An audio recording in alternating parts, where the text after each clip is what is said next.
नमस्कार, मैं प्रदीप शर्मा और आप देख रहे हैं इंडिया 91 न्यूज़। आज हम आपको जो क्राइम स्टोरी सुनाने जा रहे हैं वह बेहद चौंकाने वाला है। जी हाँ, उत्तर प्रदेश के डीडीयू रेलवे स्टेशन से सोमवार की देर रात 12:50 पर आरपीएफ के 2 जवान मोकामा जाने के लिए बाड़मेर गुवाहाटी एक्सप्रेस में सवार होते हैं।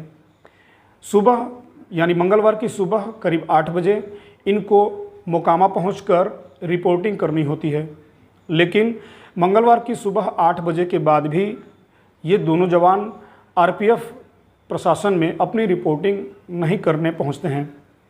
काफ़ी देर के इंतज़ार के बाद आरपीएफ अधिकारियों को इस बात की चिंता होती है कि आखिर ये दोनों आरपीएफ के जवान गए कहाँ, जिनको सुबह 8 बजे रिपोर्टिंग करनी थी। काफ़ी इंतज़ार के बाद भी जब इन दोनों जवानों का कुछ पता नहीं चलता है, तब मोकामा आरपीएफ प्रशासन डीडीयू आरपीएफ प्रशासन के कमांडेंट ऑफिसर जतिन विराज से संपर्क करते हैं और पूरी बात को बताते हैं। इस पर आरपीएफ कमांडेंट जतिन विराज भी काफ़ी आश्चर्यचकित होते हैं। इसके लिए तफ्तीश शुरू की जाती है।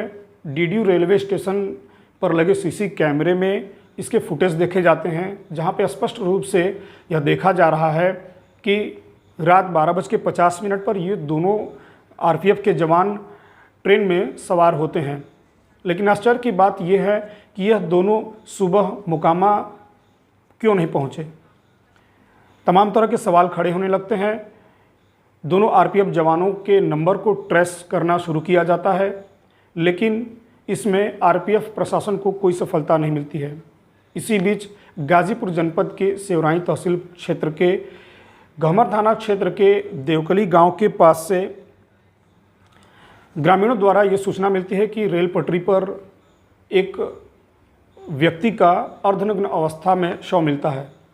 इसके करीब 10-20 मिनट के बाद ही फिर से ग्रामीणों ने देवकली से 100 मीटर की दूरी पर एक और युवक का शव देखा, जो पूरी तरह से नग्न अवस्था में था। घटना की सूचना ग्रामीणों द्वारा गहमर कोतवाली को दी जाती है। गहमर पुलिस मौके पर पहुंचती है और दोनों शव को कब्जे में लेते हुए उसकी पहचान में जुड़ जाती है। लेकिन काफ़ी देर के बाद भी दोनों शवों का जब शिनाख्त नहीं हो पाता है, तब उसे अज्ञात मानकर Gahmar police Ghazipur mortuary house में दोनों शवों को भिजवा देती है। इसी बीच आरपीएफ इंस्पेक्टर रंजीत कुमार को इस बात की जानकारी मिलती है कि गहमर थाना क्षेत्र के देवकली और बकैनिया गांव के पास 2 अलग अलग स्थानों से 2 अज्ञात व्यक्तियों का शव मिला है। दोनों गायब जवानों के शव की आशंका को देखते हुए आरपीएफ डीडीयू गहमर पुलिस के साथ घटनास्थल पर पहुंचती है और मामले की तफ्तीश शुरू की जाती है। जब गहमर पुलिस द्वारा दोनों अज्ञात शव की तस्वीरों को आरपीएफ पुलिस को दिखाया जाता है, तो आरपीएफ इस बात की पुष्टि करती है कि जो मोकामा जाने के लिए दोनों जवान ट्रेन से निकले थे मोकामा के लिए, दोनों अज्ञात व्यक्तियों का शव उन्हीं का है। दोनों अज्ञात व्यक्तियों के शव की पहचान आरपीएफ जवान जावेद खान पुत्र फिरोज खान निवासी देवैथा थाना जमानिया जनपद गाजीपुर के रूप में और दूसरे शव की पहचान प्रमोद कुमार पुत्र जवाहर सिंह ग्राम करथ थाना तरारी जनपद भोजपुर बिहार के रूप में होती है। इसके बाद घटना की सूचना जब जावेद के परिजनों को मिलती है, तो जावेद का भाई फैजान अपने परिजनों के साथ गाजीपुर मोर्चरी हाउस में पहुंचते हैं और वहां पे अपने भाई की पहचान कर उसकी पुष्टि जावेद खान के रूप में ही करते हैं। ग्रामीणों के मुताबिक सबसे पहले जो रेल पटरी के किनारे मिला वह जावेद का शव था, जो देवकली के गांव के रेलवे ट्रैक के किनारे नग्न अवस्था में था। वहीं दूसरे शव यानी प्रमोद का शव बकैनिया गांव के रेल पटरी के किनारे दूसरी साइड में पड़ा हुआ था। दोनों शवों की पहचान होने के बाद आरपीएफ डीडीयू और गहमर थाना की पुलिस मामले की तफ्तीश में जुट जाती है कि आखिर इन दोनों का शव यहाँ किस अवस्था में और क्यों पाया गया।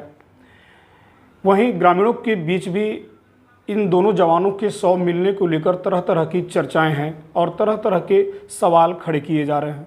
सवाल यह कि जब यह डीडीयू रेलवे स्टेशन से ट्रेन पकड़कर मोकामा के लिए निकले तो आखिर इनका शव देवकली और बकैनिया गांव के पास रेल पटरी के दोनों तरफ क्यों मिला। कौन सी परिस्थितियां रही होंगी कि इन दोनों जवानों का शव, एक का अर्धनग्न तो दूसरे का पूरी तरह से नग्न अवस्था में शव, वो भी रेल पटरी के किनारे झाड़ियों में पाया गया। कौन से कारण रहे होंगे? क्या इनकी हत्या कर शव को रेल पटरी के किनारे फेंक दिया गया या महज यह एक संयोग था? अगर यह संयोग था तो दोनों का ही शव क्यों मिला? संयोग था तो एक गिरता तो एक बचा होता। एक साथ दोनों के शव, वो भी 100 मीटर की दूरी पर, एक दूसरे के 100 मीटर की दूरी पर इनका शव मिलना कई तरह के सवाल खड़े करते हैं, जो या यूँ कहें जिनका जवाब आरपीएफ, प्रशासन और गहमर कोतवाली पुलिस को देना है। बहरहाल मामले की सच्चाई क्या है, यह पुलिस या आरपीएफ प्रशासन की जांच के बाद ही स्पष्ट हो सकेगा।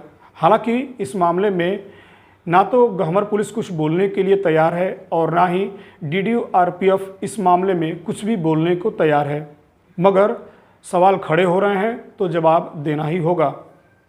मिलते हैं हम अपनी अगली ऐसी क्राइम स्टोरी के साथ। तब तक आप अपना बहुत ख्याल रखिएगा। जय हिंद, जय भारत।